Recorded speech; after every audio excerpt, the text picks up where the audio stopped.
नमस्कार, मैं ट्विंकल दीक्षित। आप देख रहे हैं इंडिया राइज टीवी। आइए नजर डालते हैं आज की कुछ खास खबरों पर। विगत कई वर्षों से गोवर्धन में चली आ रही ई रिक्शाओं की अव्यवस्था एवं जाम से अब कस्बे वासियों और बाहर से आने वाले श्रद्धालुओं को मुक्ति मिलने वाली है।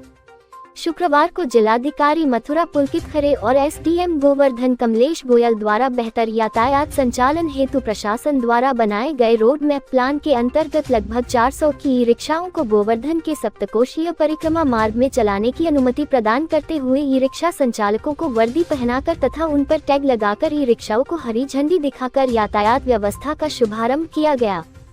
इसके साथ ही गोवर्धन की परिक्रमा मार्ग से बाहर के संपर्क मार्गों पर भी लगभग इतनी ही ई रिक्शाओं को चलाने की अनुमति प्रदान की गई है।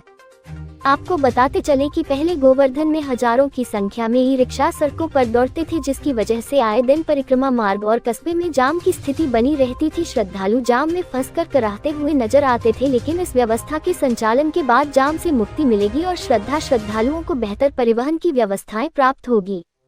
जिलाधिकारी मथुरा पुलकित खरे ने बताया कि प्रशासन द्वारा निर्धारित संख्या में ही ई रिक्शा वाहनों का संचालन होगा। इसके अतिरिक्त बिना अनुमति के सड़कों पर दौड़ते ई रिक्शाओं पर लगाम लगाने के लिए प्रशासन द्वारा कड़ी वैधानिक कार्यवाही अमल में लाई जाएगी।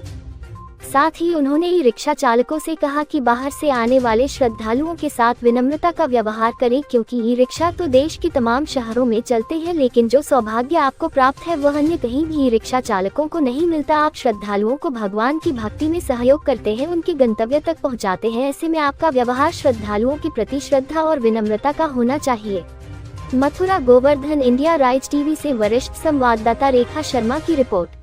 गोवर्धन में आज सभी व्यापारी बंधुओं, रिक्शा चालकों, हमारे प्रेस मीडिया के साथियों, सभी के सहयोग से पिछले कई माह से इस पे योजना बन रही थी कि किस तरह यातायात व्यवस्था को बेहतर करा जाए। और यातायात का एक प्रमुख अंग गोवर्धन में ई रिक्शा है। इसको लेके जरूरी था कि क्षेत्र को जोन में बांटा जाए और हर जोन पे माननीय एनजीटी के भी ऑर्डर हैं और वहाँ की सीमा को देखते हुए एक संख्या निर्धारित करी जाए। इसको लेके पिछले एक माह से कई बार बैठ के करी गई और फिर परिक्रमा क्षेत्र में 400 ई रिक्शा जो कि पंजीकृत है हमारे, उनको एक यूनिफॉर्म, एक यूनिक नंबर दिया गया, उनके रेट निर्धारित करे गए, जो रेट लिस्ट भी उसमें लगेगी। पूरे क्षेत्र को 3 जोन में बांटा गया है और आज उसका पहला जोन जो परिक्रमा मार्ग है उसका औपचारिक शुरुआत करी गई है। कल से इन्फोर्समेंट की कार्रवाई भी होगी। ये देखा जाएगा कि इन रिक्शाओं के अतिरिक्त यदि कोई अन्य रिक्शा इस क्षेत्र में चलते हुए पाए जाते हैं तो उनके खिलाफ कड़ी कार्रवाई हो। इस पूरी कार्रवाई का उद्देश्य ये है कि हमारे जो पर्यटक और श्रद्धालु गिरिराज महाराज के दर्शन करने, मंदिरों में यहाँ दर्शन करने आ रहे हैं, उनको यातायात और पूरी व्यवस्था सुदृढ़ मिले।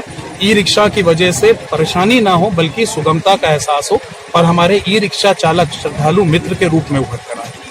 सर, दान घाटी जो नो पार्किंग एरिया है उसमें भी बहाने पार्किंग कर देते हैं लोग, उनके लिए क्या व्यवस्था है? अभी आपने मुझे बताया है तो ये अभी हम लोग चलेंगे मंदिर की तरफ, तो उसको चल के देखेंगे और उसके लिए कोई वैकल्पिक अगर स्थान होगा तो उसको निर्धारित। आगे ताजा खबरों से जुड़े रहने के लिए हमारे चैनल को सब्सक्राइब, लाइक, बेल आइकन दबाना ना भूलें। धन्यवाद।